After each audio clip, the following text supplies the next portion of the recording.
Welcome प्यारे बच्चों, स्वागत है आपका। आज का जो हमारा वीडियो है वो electric flux and magnetic flux क्या होता है, इससे जुड़े हुए बोर्ड के अंदर कैसे क्वेश्चन बन सकते हैं उसके बारे में। सबसे पहले अपने इलेक्ट्रिक फ्लक्स के बारे में जानते हैं, देन आज का जो हमारा टॉपिक रहने वाला है इलेक्ट्रिक फ्लक्स। तो मैंने इससे पहले सबसे पहले मैं आपको बता देता हूं। सपोज करते हैं मेरे पास एक पॉजिटिव चार्ज है, तो इसके सराउंडिंग के अंदर एक फील्ड होगा। हालांकि इसकी जो रेंज होती है वो इन्फिनिटी तक होती है, पर अपने एक स्पेसिफिक डिस्टेंस के बाद में इसको नेग्लिजिबल मान के चलते हैं। ऐसे अगर मैं कोई मैग्नेट रखता हूं एन एस, देन इसके सराउंडिंग के अंदर भी क्या होगा, एक स्पेसिफिक स्पेस होगा जहां तक इसका इलेक्ट्रिक फील्ड होगा। प्रीवियस वीडियो में मैंने आपको बताया था कि ये जो इमेजिनरी फील्ड है उसकी जो इमेज बनाई थी माइकल फेराडे ने, उसने फील्ड की थ्योरी दी थी। अब फील्ड की थ्योरी में अपने पता लगा था कि पॉजिटिव चार्ज से जो इलेक्ट्रिक फील्ड लाइंस है वो आउटवर्ड होती हैं एंड नेगेटिव चार्ज के लिए इनवर्ड होती हैं। ऐसे ही जो मैग्नेटिक फील्ड के लिए है वो N2S होती है। इलेक्ट्रिक फील्ड लाइंस क्या होती है सर? N2S होती है। क्लियर? Okay sir. और यहां पे नोट करने वाली बात है कि मैग्नेट के अंदर जो फील्ड की डायरेक्शन होती है वो S2N होती है। ऐसे ही सेम डाइपोल में होता है। बाहर जब होती है देन ये डायरेक्शन अपने पास होती है, ये लीजिए +2 माइनस। और अगर ये डाइपोल है देन डाइपोल के इंटरनल, अगर मैं इन दोनों को स्टेशनरी डिफरेंट चार्ज मान के चल रहा हूं देन तो पॉजिटिव टू नेगेटिव आएगी। क्लियर? अगर ये डाइपोल होता तो इस डाइपोल की जो ये लेंथ है इसके अंदर -2 प्लस होती है। अब मैं क्या करता हूं, अगर मैं इसकी फील्ड के अंदर कोई भी फील्ड के अंदर एक एरिया प्लेस करता हूं, जैसे मान लो ये कोई एक स्पेसिफिक एरिया है, ये वाला एरिया है। एरिया एक वेक्टर क्वांटिटी है। एरिया की डायरेक्शन हमेशा इसके परपेंडिकुलर होती है। ऐसे एरिया की डायरेक्शन इसके परपेंडिकुलर होती है, आउटवर्ड या इनवर्ड। क्लियर? अब मैं इसके जो स्पेस है या इलेक्ट्रिक फील्ड लाइंस है इनके पाथ के अंदर मैं एक एरिया प्लेस करता हूं। ऐसे कर सकता हूं, ऐसे कर सकता हूं, ऐसे कर सकता हूं। अब जब मैं इस ऐसे एरिया प्लेस करता हूं, अब ये यहां पे तो मैंने 3 ही लाइंस बनाई हैं, 3 ही इलेक्ट्रिक फील्ड लाइंस है।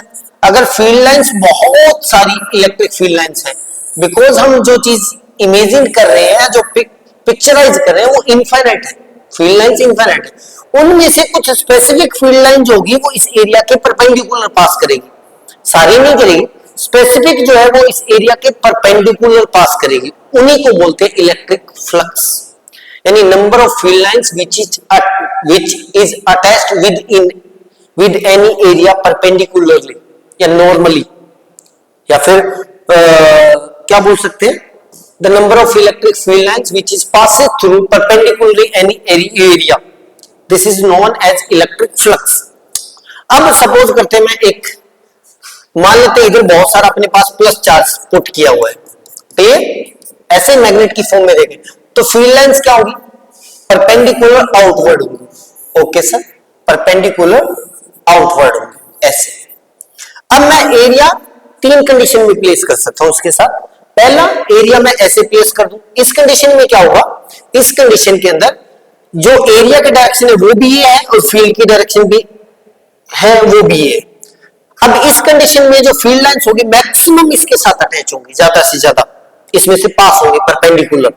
दूसरा मैं इसको ऐसे प्लेस कर सकता हूं। अब इस कंडीशन में फील्ड लाइंस इसके अपर पार्ट से जा रही है, नीचे से जा रही है, लेकिन इसके परपेंडिकुलर कोई पास नहीं हो रही। अब इस कंडीशन में क्या है कि एरिया की डायरेक्शन ये है, फील्ड की डायरेक्शन ये है, तो इन दोनों के बीच में एंगल 90 है। तीसरा हो सकता है मैं इसको थीटा एंगल पर पुट कर सकता हूं, ऐसे किसी एरिया को अपने थीटा एंगल पे पुट कर देते हैं। अब ए की डायरेक्शन ये है, ये एरिया की डायरेक्शन। अब तीनों कंडीशन देखते हैं। फर्स्ट वाली कंडीशन में अगर मैं इसी को पुट करता हूं इसके ऐसे, ठीक है, थीटा के फॉर्म में अपने इसका फॉर्मूला देखते हैं पहले। देन जो फ्लक्स होती है, फ्लक्स फाई इक्वल टू आता है E dot ds। What is electric field intensity and what is ds? ds is area vector. Clear? Then आप एक डेफिनेशन ये भी बना सकते हो, दिस इज फ्लक्स, फ्लक्स को फाई से डिनोट करते हैं। एक डेफिनेशन ये बना सकते हो, scalar product of electric field intensity and area vector is known as electric flux. Clear? Then आप 11th के अंदर पढ़ चुके हो, E डॉट ds को अगर अपने ओपन करेंगे देन बनेगा E ds cos theta. What is theta? Theta is angle between E vector, theta is angle between vector E and D S vector. अब पहली कंडीशन देखते हैं। पहली कंडीशन के अंदर अगर मैं इसको ऐसे प्लेस करता हूं, ओके सर, ऐसे प्लेस करता हूं, देन फाई की वैल्यू क्या आएगी? फाई की वैल्यू आएगी sir E D S cos theta. Clear? अब इस कंडीशन में देखो, डायरेक्शन, फील्ड की डायरेक्शन ये जा रही है, ठीक है, एरिया की डायरेक्शन भी ये होगी, इट मींस दोनों सेम है या पैरेलल है, देन थीटा जीरो आएगा, angle between parallel line zero. Then phi क्या आ जाएगा? फाई आ जाएगा sir E D S cos zero. Clear? Cos zero की वैल्यू 1 होती है, देन फाई की वैल्यू अपने पास आ जाएगी ई D S, this is maximum. Clear? दूसरा हो सकता है कि मैं इसको प्लेस कर देता हूं सर ऐसे। अब इस कंडीशन में क्या हुआ? एरिया की डायरेक्शन तो ये है, फील्ड की डायरेक्शन ये है, देन इन दोनों के बीच में एंगल जो बनेगा वो क्या बन गया? 90। क्या बन गया? 90 बन गया सर। देन 90 बन गया है तो अपने पास फ्लक्स क्या बनेगा? Phi equal to A D S cos 90, और कोस 90 की वैल्यू क्या होती है? जीरो। देन फाई की वैल्यू क्या आएगी? Zero. Clear? Because E D S cos zero, 90 की वैल्यू जीरो आ जाएगी, जीरो से मल्टीप्लाई करें जीरो आ जाएगी। देन इस कंडीशन में अपने मिनिमम रखते हैं, इस कंडीशन के अंदर मैक्सिमम रखते हैं। और अगर थीटा एंगल पर प्लेस है जैसे ये वाला, देन थीटा, एरिया की डायरेक्शन ये है सर, ये थीटा एंगल बन रहा है, देन फ्लक्स कैसे फाइंड करेंगे? फ्लक्स फाइंड कर लेंगे, फाई से डायरेक्ट आएगा, phi E D S cos theta. अब थीटा कैसे भी वेरी कर सकता है, 60 हो सकता है, 30 हो सकता है आपको। अब इससे जुड़े हुए पहले क्वेश्चन देखते हैं कैसे बनते हैं, फिर नेक्स्ट अपने बात करते हैं। पहला क्वेश्चन बन सकता है कि फ्लक्स की डेफिनेशन, देन आप समझ गए होंगे।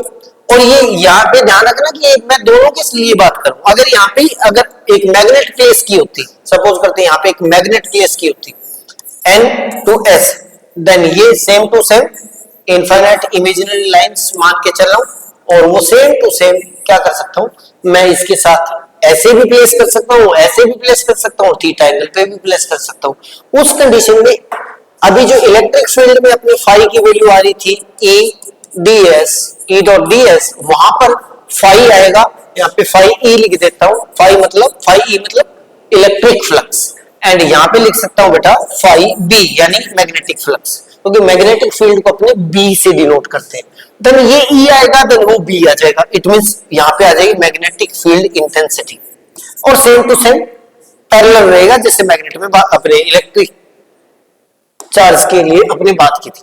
अब पहला क्वेश्चन बन सकता है फ्लक्स, दूसरा बन सकता है इसकी मैथमेटिकल फॉर्म।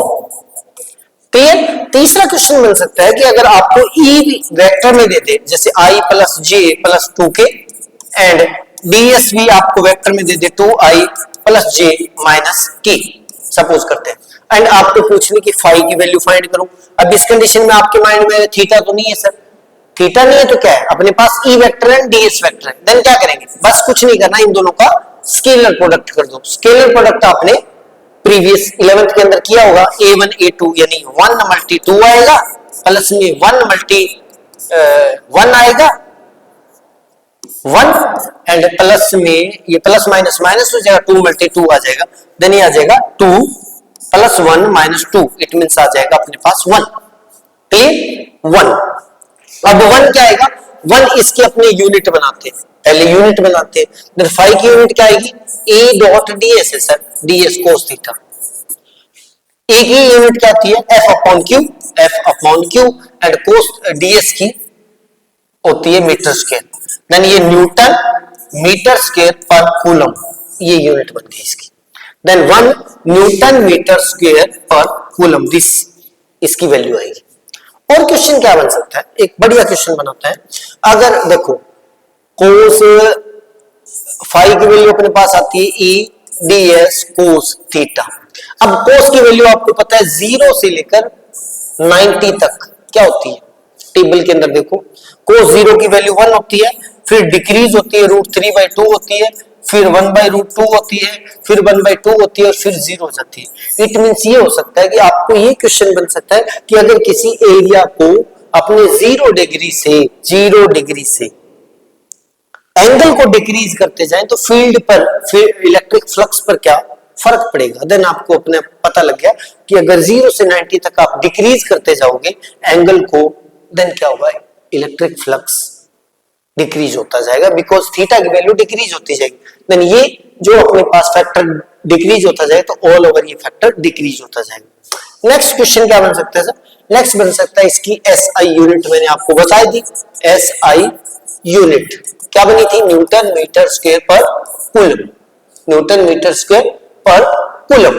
ठीक है, एक इसकी एमएलटी बना सकते हैं। एमएलटी कैसे बनेगी? वो same F upon Q N metre square, क्योंकि ई डी एस की लगाएंगे और कोस थीटा की एमएलटी होती नहीं है अपने।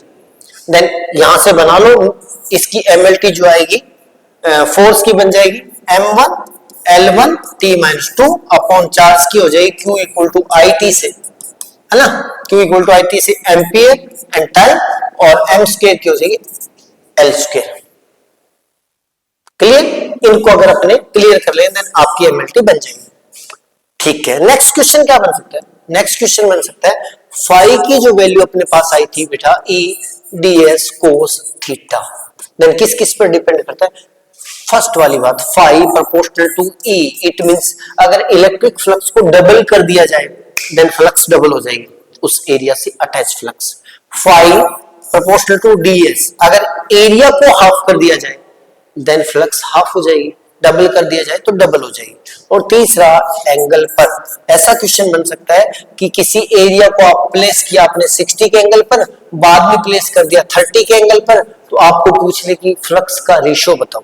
तो शुरुआत के अंदर जो फाई 1 आएगा वो आ जाएगा E ds cos 60 की वैल्यू 1/2 आ जाएगा, एंड फाई 2 की वैल्यू E ds cos 30 की वैल्यू √3/2 आ जाएगा। इन दोनों का रेशियो आपको फाइंड करना आ सकता है। नेक्स्ट क्या आ सकता है? इन दोनों का डिफरेंस भी आ सकता है सर, फाई 1 माइनस फाई 2।